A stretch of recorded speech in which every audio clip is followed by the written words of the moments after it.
Bom dia, Fábio. Bom dia a todos os ouvintes da Rádio Acústica. Gostaria de primeiro parabenizar a todos e desejar um feliz ano novo, início de ano, ressaltar a importância do cuidado com a saúde e prevenção, em nome da Clínica de Vacinas Imunize, do Grupo Exame Laboratório e também da Clínica Suzy Lemos. Hoje nós vamos debater um assunto muito importante, que é o papiloma vírus humano, o famoso HPV, que traz diversos sintomas e é uma preocupação hoje, né, de saúde pública. Yeah. Existem vários tipos de HPV, que é uma doença sexualmente transmissível. E para a gente falar um pouquinho mais hoje sobre esse assunto, eu trouxe aqui um convidado muito especial, o Dr. Renan Lemos, da Clínica Suzy Lemos, para estar explicando um pouquinho sobre o que é o HPV, quais são os sintomas e como que a gente pode estar prevenindo isso. E é um assunto que nós temos que trazer, né, doutor Renan? Muito bom dia, como é que está, meu amigo? Bom dia, Fábio. Bom dia a todos os ouvintes da Acústica. Muito bom estar aqui novamente. Ótimo. E agradeço o convite da Bruna e de vocês. Bom, HPV é um negócio antigo, mas há pouco tempo já se vem predominando isso, a questão de vacinação. Eu me lembro que quando entraram, alguns anos atrás, com a vacinação de jovens, mulheres de 14, 15 anos nas escolas, fazendo trabalho nas escolas. Depois foi se ampliando isso para os meninos do colégio.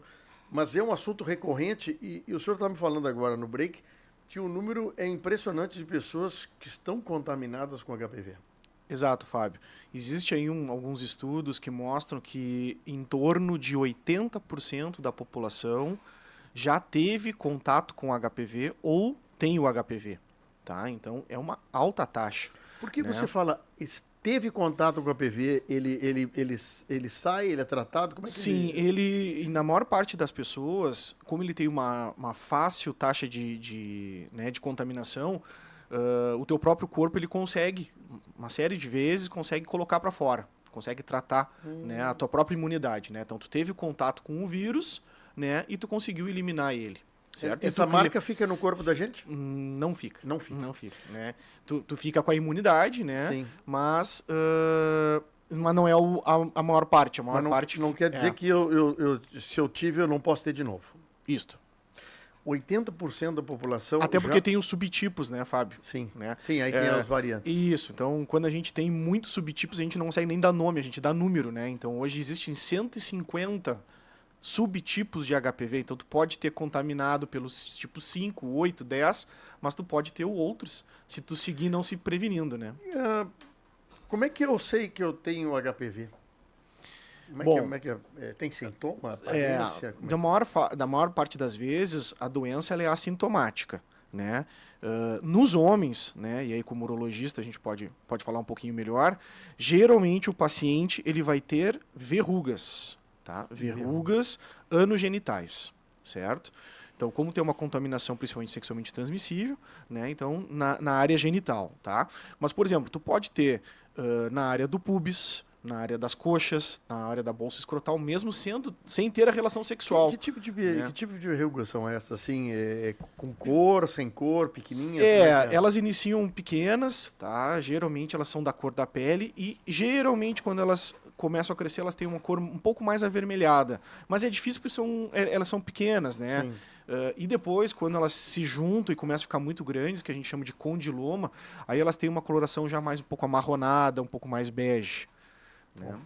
Eu vou primeiro falando com o Dr. Renan para tentar entender e as consequências de quem tem HPV e não age. Como é que isso? Aí que chega a nossa grande questão, né, Fábio? A gente sabe que o câncer de colo de útero ele tem praticamente 98% de relação com HPV.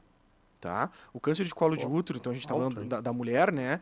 É o terceiro que mais tem, né? Se a gente tirar a pele, né? Tem o de mama, o de intestino, depois o colo de útero, tá? É uma doença muito agressiva, tá? E geralmente, se a mulher não faz a prevenção, ela já começa a diagnosticar tardiamente. Quando a gente fala em prevenção, aí prevenção secundária, tá? Seria o exame Papa Nicolau, né? O exame do pré-câncer, tá? Então ali, por exemplo, a mulher ela já pode ter uma lesão, já que fica para dentro, né? Não é visível, geralmente. Então, aí o ginecologista pode conseguir avaliar uma lesão que já tem ou uma lesão que está iniciando. Isso no pré-câncer, tá?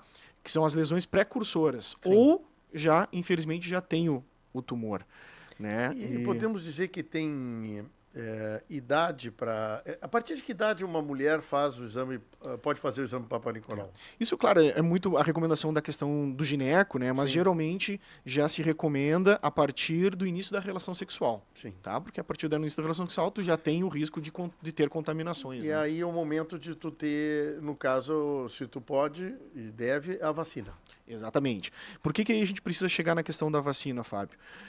Por ser uma doença de alta infectabilidade, né? Com um grande risco de se tornar câncer. Claro que em números percentuais, a cada 1.000 mulheres que vai ter o HPV, uma vai ter o câncer, ok? Só que como é uma alta taxa, né, de infectabilidade, esse número de câncer começa a aumentar, certo? Então, o que acontece? A vacina, ela entra aí, nessa situação. Ela entra como uma prevenção primária. Nas meninas, e aí a Bruna vai poder falar melhor agora da questão da idade, antes de iniciar a relação sexual, nós temos a vacina já para prevenir, né? A grande questão é que isso leva tempo, né? Ela vai fazer a vacina ali em torno de 10, 11 anos, para ela não ter uma doença lá aos 30, aos 40. Então, isso aos olhos da população, tu não tem uma resposta rápida. E aí começa a diminuir o número de questões de imunidade. Quando começou no Brasil, a gente começou com uma taxa alta, em torno de 80% das meninas estavam tomando a vacina. Já na segunda dose da vacina, já caiu para 60%. E aí, o que o governo pensou também? Não vai dar para fazer só com meninas. Eu não vou conseguir alcançar a minha taxa de rebanho, que se falava muito na questão do Covid, né? Então, nós vamos ter que também fazer nos meninos. E aí começou também a prevenção nos meninos. Tu vê que interessante, hein, Bruno? O problema, o efeito, muito bem dito pelo Dr. Renan, o efeito e, como é que eu vou dizer assim, a não preocupação da população com a vacina, em função de que o efeito não deu imediatamente, leva anos para dar o efeito. Esse tipo de vacina para o HPV, o Bruno, como é que ela é dividida? O Dr. Renan falou das variantes. Uhum. O que hoje tem no mercado e o que o mercado oferece para as pessoas que querem vacinar? Vamos lá. Hoje em dia nós temos duas vacinas disponíveis, a HPV quadrivalente, com 4 subtipos disponíveis hoje pela rede pública. Ela está disponível em dose única, até o governo com o objetivo de ampliar o número de pessoas para se prevenir e se vacinar. Ele optou por mudar o esquema vacinal. Antes eram com 3 doses e hoje eles passaram a fazer dose única para meninos e meninas dos 9 aos 14 anos de idade. Provavelmente é por isso que o doutor falou, a pessoa Exatamente. não volta para a segunda... Não volta para fazer a segunda dose, então o SUS resolveu usar como estratégia dose única para aumentar a quantidade de pessoas, né, imunizadas. Na rede privada, hoje lá na Imunize, nós temos HPV nonavalente, que tem mais 5 subtipos do vírus HPV. E nós temos um esquema vacinal de 3 doses, que dos 9 aos 19 anos de idade é realizado em 2 doses, e a partir dos 20 anos de idade, o paciente faz em 3 doses. Tá? Porque aí entende-se que a partir dos 20 anos vai ter um contato maior com o vírus, então se estipulou as 3 doses para o paciente. O negócio é tu entrar, dependendo da idade que tu inicia, tu tem 2 doses ou 3 doses. Isso, o esquema funciona assim. O paciente faz a primeira dose no dia que ele escolhe, 2 meses depois ele faz a segunda dose e 6 meses depois da primeira dose ele faz a terceira dose.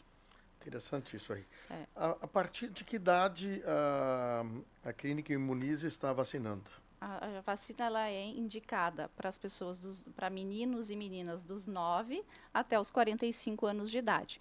Porém, a gente sabe que a partir dos 45 anos, tem também estudos que trazem a vacina de forma eficaz para pessoas de 47, acima de 45 anos. Mas quem vai fazer essa avaliação é o médico. Aí o ideal é que o paciente tanto nessa idade mais jovem, venha com a prescrição médica para que o médico esteja avaliando também qual é o esquema vacinal e se tem algum tratamento ou alguma outra intercorrência, né, para estar fazendo a vacina. Bem isso, eu ia fazer a pergunta justamente como é que chega assim na clínica da Imunize para fazer a vacinação. Nós estamos falando assim, vamos imaginar, dos jovens novos, onde isso é pediatra que recomenda, por exemplo, crianças de 9 anos para cima, a sugestão da vacina, porque nós vamos entrar com o ginecologista mais tarde, mais pouco, tarde. né, na família, né? Exatamente. O pediatra pode estar recomendando, sim, porque ela é indicada a partir dos 9 anos de idade. Então, na consulta, ele pode estar avaliando o paciente e trazendo essa indicação. E a gente necessita da prescrição médica, porque hoje a gente tem na bula uma recomendação e na Sociedade Brasileira de Imunizações nós temos outra opção de esquema. Então, por isso a importância de o paciente procurar o profissional da saúde para que o médico esteja avaliando o paciente para ver, conforme a idade, qual o esquema vacinal vai ser adotado. Doutor Renan, é interessante o que a Bruna está dizendo. Às vezes, o conhecimento do médico e da farmácia que fabrica o medicamento, vocês têm uma evolução de conhecimento, que a medicina é fantástica nesse assunto, em matéria de congressos, de atualizações, vocês também vão captando informações de colegas do mundo inteiro para também trazer essa informação. Com certeza. E mais especificamente da questão dos subtipos ali, Fábio, como a gente tem 2 subtipos que têm mais relação com o câncer, essas situações às vezes é que a gente pega no consultório, né? Então, por exemplo, mulheres que tiveram contato com um câncer, né, ou por biópsia já, né, ou já com definição, e aí os ginecos encaminham para o urologista para a gente fazer uma avaliação do homem, né, para a gente tentar cortar o ciclo, né? Ela já tem a contaminação, mas se ela tratar, será que ela não vai ser recontaminada ou vai ter outro subtipo depois? Então aí que entra o urologista nessa questão do casal, né? Então a gente faz uma avaliação, examina o paciente, tá? Se ele tiver verrugas clinicamente visíveis, tá? A gente vai fazer o tratamento. Nesses casos a gente pode usar um ácido, tá? Queimar, né? Sim, vulgarmente queimar, Sim, né? Ou existe um outro tipo de tratamento que é a podofilina, que é uma espécie também de um ácido, mas é um pouquinho mais fraco, então tu consegue até, ele leva para casa para fazer, tá? Mas nesses casos, idealmente a gente fazer uma biópsia, tirar a lesão, tá? Por quê? Porque aí eu consigo mandar para análise e saber o subtipo do HPV, tá? Se realmente aquele homem é contaminado pelos piores, que seria o 16 e o 18. Tá? Então, se eu tenho um caso desses, que a mulher já tem uma contaminação, né, já tem um diagnóstico, ou de lesão precursora ou de lesão diagnosticada, quando o homem tem a lesão, vale a pena a gente fazer a biópsia e definir o que grau que ele tem, se é um subtipo mais grave ou não. E aí, Fábio, o que a gente faz? Recomenda a vacina.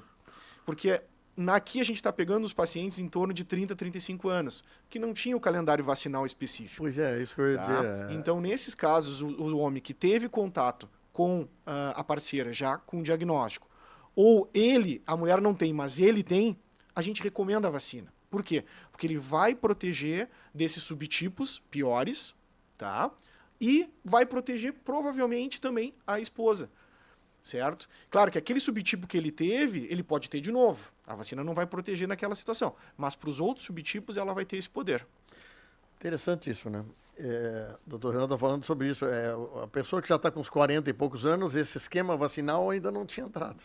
Quer dizer, tu passou nisso. Nós estamos falando da geração nova. Imagina, 9 anos iniciar vacinas, quer dizer, quando tiver 20 anos, 30 anos, ainda não chegou nesse paciente que hoje está no consultório, né? Exato. E a questão tudo... Eu percebo, Bruna e doutor Renan, que muitas vezes assim, o casal que está se preparando para ter o primeiro filho, tal coisa, faz os exames de prevenção, né?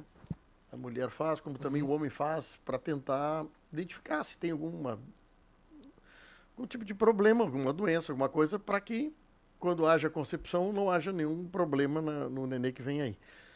Isso é uma rotina de iniciar uma relação de família e coisa, né? Mas esse exame Papa Nicolau, você percebe que isso teria ou deveria de ser mais frequentes, isso? Para a mulher, pessoalmente? O ideal, né, Fábio, a recomendação é que o Papa Nicolau seja realizado anualmente, né, como o doutor comentou, após o início da atividade sexual, é um exame que vai fazer a detecção se a mulher tem alguma lesão no colo do útero, até porque é muito importante, porque a doença ela é uma doença silenciosa. Então, a paciente, ela muitas vezes não vai ter algum sintoma, ela não vai perceber em função de a lesão ser no colo do útero. E é muito importante a realização do exame anual, porque para fazer a vacinação, também a gestante, no meio do esquema vacinal, ela não pode engravidar. Se ela Entendi. engravidar, ela precisa, para completar o esquema, ele precisa ser realizado após o parto. Então, isso é uma orientação que lá na Imunize eu também converso com as mulheres, porque muitas vezes vem nessa faixa etária a partir dos 30 anos de idade procurar vacinação, ainda não tem os filhos, então a gente também orienta, né, que então termine o esquema vacinal, se cuide, né, durante esses 6 meses que vai realizar a vacina, ou se acabar engravidando, ela vai ter que terminar esse esquema depois do parto. Posterior. Não dá para usar a vacina no meio de um processo de gestação. Exatamente, a vacina isso traz na bula, né? Ela não foi testada em pacientes gestantes, então a gente tem que ter esse cuidado. É bom se organizar cedo, né? Exatamente. Antes de fazer o planejamento e coisa ali, vamos fazer um levantamento, ver como é que nós estamos, né? Para que tudo saia tranquilo depois, né? Com certeza. E a nossa questão, né, só para a gente complementar, é fazer essa prevenção na criança. Eu acho que esse é o foco. Né? Por quê? Porque aí, daqui a uns 30, 40 anos, vai demorar muito. Mas, geralmente, nessas questões, tu tem que ter aquele foco iniciar, para depois tu ter o resultado. Né? E isso vai modificar o curso da doença. Vários tipos de neoplasias, de câncer, eles não são preveníveis. Por exemplo, eu pego o meu da próstata. A gente fala prevenção da próstata. Na verdade, não tem. Tu consegue rastrear, né? Diagnosticar quando está cedo, mas tu não consegue prevenir. O de intestino, quando faz a colonoscopia, tu tira o pólipo, tu tá prevenindo. Tu tá prevenindo. E aí, a vacina na criança, tu tá prevenindo o câncer de colo de útero. E tem outras coisas que tu não consegue prevenir. E fora as lesões, né, que são clinicamente, que é complicado, os homens que aparecem com as verrugas, tanto genitais, às vezes anais também.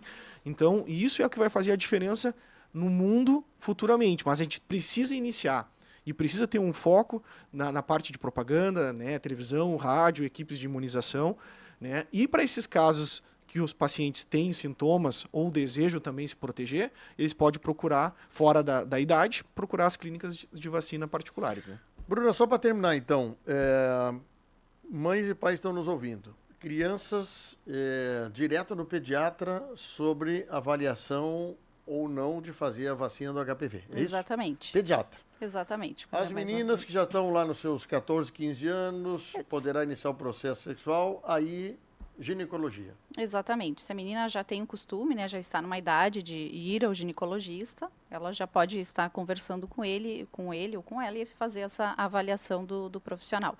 É bem importante, Fábio, eu gosto de ressaltar que fazendo a vacinação, não a menina ou a mulher, né, ela não pode deixar de fazer o exame Papa Nicolau anualmente. Isso é bem importante, porque às vezes a pessoa chega lá na clínica, eu fiz a vacina, então eu não preciso mais me cuidar, não preciso mais fazer os exames. Não, a pessoa ela vai fazer o esquema vacinal, ela não pode deixar de realizar esse exame, né, regularmente. O uso de preservativos também continua sendo exigido mesmo com a vacina. É bem importante, porque às vezes o paciente faz e ele acha que ele está liberado de tudo.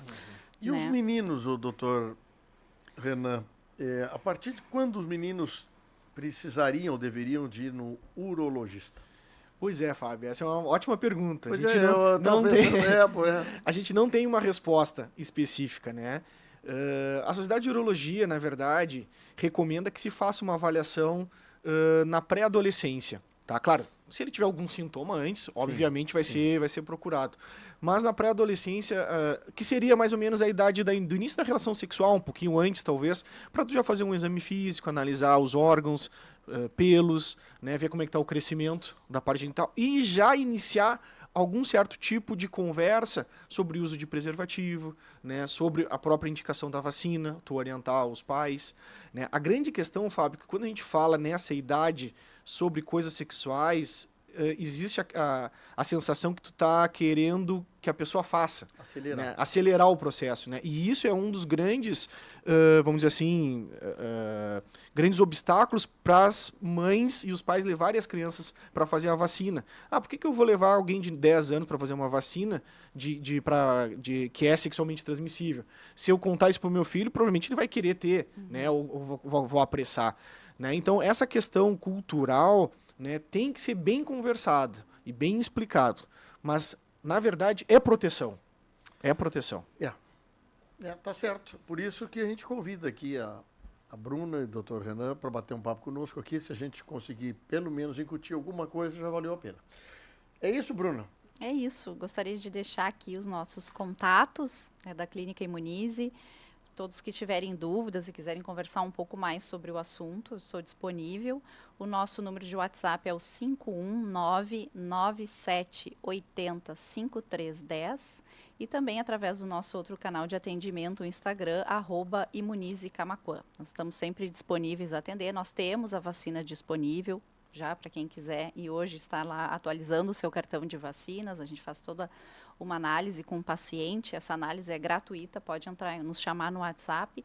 E também lembrando que nós temos horários diferenciados para atendimento domiciliar. Hoje o horário de funcionamento da clínica é das 9 ao meio-dia, das 14 às 17, mas quem optar por também estar fazendo no conforto do seu lar, pode estar entrando em contato conosco, que nós iremos atendê-los. Muito bem, Bruna. Doutor Renan, muito obrigado pela presença. Obrigado mesmo. Valeu a pena te bater um papo aí. Obrigado, Fábio. Obrigado pelo convite, Bruna.